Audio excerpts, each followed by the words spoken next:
Welcome my YouTube channel geography learning plus academy.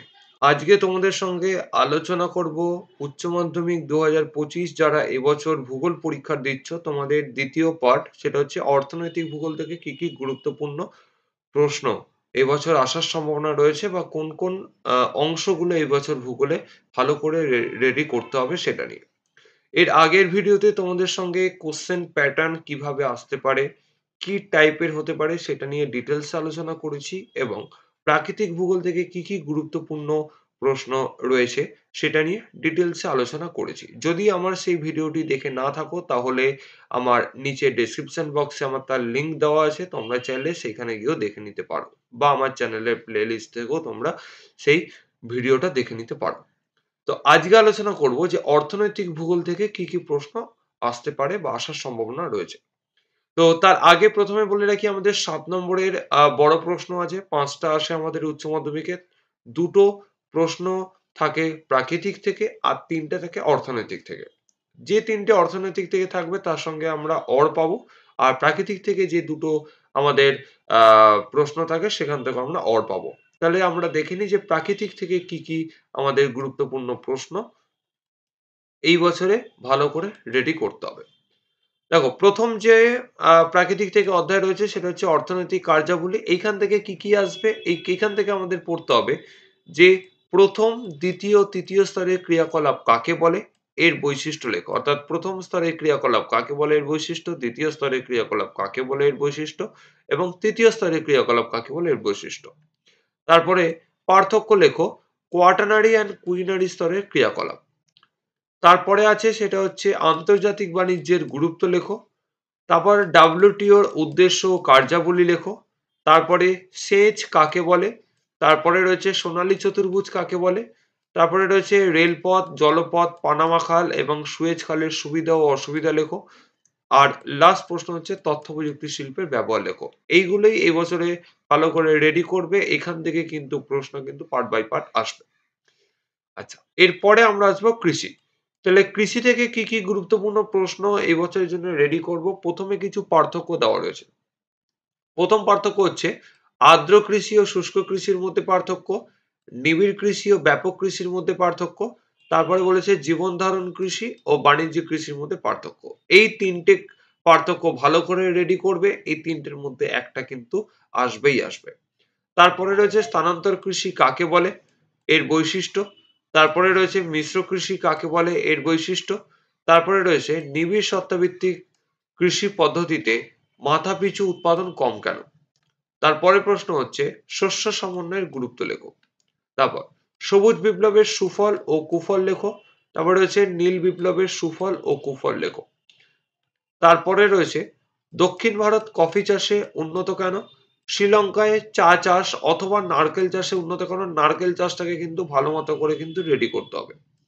তারপর ভূমধ্যসাগরীয় অঞ্চলে বাজার বাগান কৃষি গড়ে ওঠার কারণগুলি লেখো।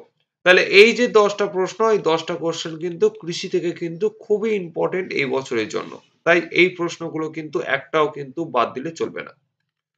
আচ্ছা, এরপরে আমরা আসবো শিল্প। এই শিল্প অধ্যায়টা যেহেতু অনেকটাই বড় অধ্যায়, তাই এইখান থেকে কিন্তু প্রশ্ন কিন্তু আমরা একটু বেশি রেখেছি, কারণ এইখান থেকে একটু বেশি আমাদের পড়তে হবে। প্রথম প্রশ্ন, শিল্প স্থাপনের অনুকূল ভৌগোলিক পরিবেশের বর্ণনা দাও। তারপর ওয়েবারের শিল্পের অবস্থান সম্পর্কিত তথ্যটি আলোচনা করো। তারপর ভারতে খাদ্য প্রক্রিয়াকরণ শিল্পের উন্নতির কারণগুলি লেখো। ভারতে খাদ্য প্রক্রিয়াকরণ শিল্পের সমস্যা ও সমাধানগুলো লেখো। তারপর হুগলি নদীর তীরে পাট শিল্পের বিকাশের কারণগুলো আলোচনা করো। তারপর ভারতে পোশাক শিল্পের উন্নতির কারণগুলো আলোচনা করো। ভারতে পোশাক শিল্পের সমস্যা ও সমাধানগুলো লেখো। তারপরে জাপান লৌহ ইস্পাত শিল্পে উন্নত কেন। এই প্রশ্নটা ঘুরিয়ে এইভাবে দিতে পারে যে কাঁচামালের অভাব থাকা সত্ত্বেও জাপান লৌহ ইস্পাত শিল্পে উন্নত কেন, এইভাবে। তারপর পূর্ব ও মধ্য ভারত লৌহ ইস্পাত শিল্পে উন্নত কেন। পরের প্রশ্ন, ভারতে লৌহ ইস্পাত শিল্পের সমস্যা ও সমাধানগুলো লেখো। তারপর পেট্রোরসায়ন শিল্পকে উদীয়মান শিল্প বলা হয় কেন। পশ্চিম ভারতে পেট্রোরসায়ন শিল্পের একাদশী ভবনের কারণগুলো লেখো। তারপরে রয়েছে ভারতে মোটর গাড়ি শিল্পের বিকাশের কারণগুলো লেখো। মালয়েশিয়া রবার চাষের উন্নতির কারণগুলো লেখো। আর লাস্ট প্রশ্ন হচ্ছে ভারতে ডাল চাষের সমস্যাগুলো লেখো। তাহলে এই যে 15টা প্রশ্ন আমরা এখানে দিয়েছি, এই 15টা প্রশ্ন কিন্তু শিল্প থেকে কিন্তু খুবই ইম্পর্টেন্ট। যেহেতু শিল্পের অধ্যায়টা অনেকটাই বড়, তাই এখান থেকে কিন্তু আমাদের একটু বেশি পড়তে হবে। আচ্ছা, এরপরে আমাদের রয়েছে জনসংখ্যা ও জনবসতি। এইখান থেকে আমরা কি, কি প্রশ্ন পড়বো? এইখান থেকে ১ম প্রশ্ন পড়বো সেটা হচ্ছে যে জনঘনত্ব ও মানুষজমি অনুপাতের পার্থক্য, গ্রামীণ বসতি ও পৌর বসতির পার্থক্য লেখো, গোষ্ঠীবদ্ধ বসতি ও বিক্ষিপ্ত বসতির পার্থক্য লেখো।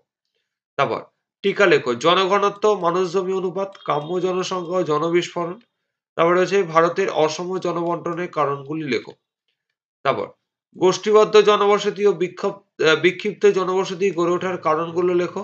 তারপরে উদাহরণ সহ আকৃতি ও আয়তন ও বিন্যাসের দিক থেকে গ্রামীণ জনবসতি শ্রেণীবিন্যাস করো। তাহলে এই যে 5টা প্রশ্ন আমরা এখানে রেখেছি, 5টা প্রশ্ন কিন্তু জনবসতি থেকে কিন্তু খুবই কিন্তু গুরুত্বপূর্ণ। তারপরে আমরা আসবো সর্বশেষ অধ্যায়, সেটা হচ্ছে আঞ্চলিক ও অর্থনৈতিক উন্নয়ন। এখান থেকে ১ম প্রশ্ন হচ্ছে পরিকল্পনা অঞ্চল কাকে বলে? তারপর হচ্ছে যে বাহ্যিক ও ক্রিয়ামূলক অঞ্চলের বৈশিষ্ট্য লেখো। তারপরে রয়েছে বৃহৎ পরিকল্পনা অঞ্চল ও ক্ষুদ্র পরিকল্পনা অঞ্চলের মধ্যে পার্থক্য লেখো। তারপরে হলদিয়া বন্দরের অর্থনৈতিক গুরুত্ব লেখো। কলকাতা বন্দরের সহযোগী বন্দর হিসেবে হলদিয়া বন্দরের গুরুত্ব লেখো। তাহলে এইটা অর হিসেবে আসতে পারে। নয় আসবে হলদিয়া বন্দরের অর্থনৈতিক গুরুত্বপূর্ণ, বা এটাকে ঘুরিয়ে এভাবে দিতে পারে কলকাতা বন্দরের সহযোগী বন্দর হিসেবে হলদিয়া বন্দরের গুরুত্ব লেখো। আর সর্বশেষ প্রশ্ন হচ্ছে ব্যাঙ্গালোরের ইলেকট্রনিক শিল্পের সমস্যা ও সমাধান লেখো। তাহলে এই যে 5টা প্রশ্ন দেওয়া হয়েছে, এই 5টা প্রশ্ন এখান থেকে ঠিকঠাক করে রেডি করবে। এইখান থেকে কিন্তু যেকোনো একটা প্রশ্ন কিন্তু কমন পাবেই পাবে। আঞ্চলিক উন্নয়ন ও অর্থনৈতিক উন্নয়ন থেকে 5টা গুরুত্বপূর্ণ প্রশ্ন, জনবসতি ও জনসংখ্যা থেকে 5টা গুরুত্বপূর্ণ প্রশ্ন, শিল্প থেকে 15টা গুরুত্বপূর্ণ প্রশ্ন, কৃষি থেকে 10টা গুরুত্বপূর্ণ প্রশ্ন এবং আমাদের অর্থনৈতিক কার্যাবলী থেকে 8টা পূর্ণ প্রশ্ন এখানে রাখা হয়েছে। এইগুলো যদি তোমরা এই বছর ঠিকঠাক করে যদি রেডি করো, একটাও বাদ দিলে চলবে না।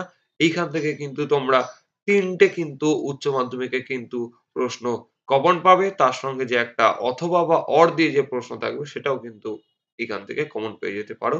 সকলে সুস্থ থেকো, ভালো থেকো। ধন্যবাদ। পরবর্তী ভিডিওতে তোমাদের ভূগোল রিলেটেড আরো অনেক কিছু নিয়ে আমি হাজির হব। ধন্যবাদ।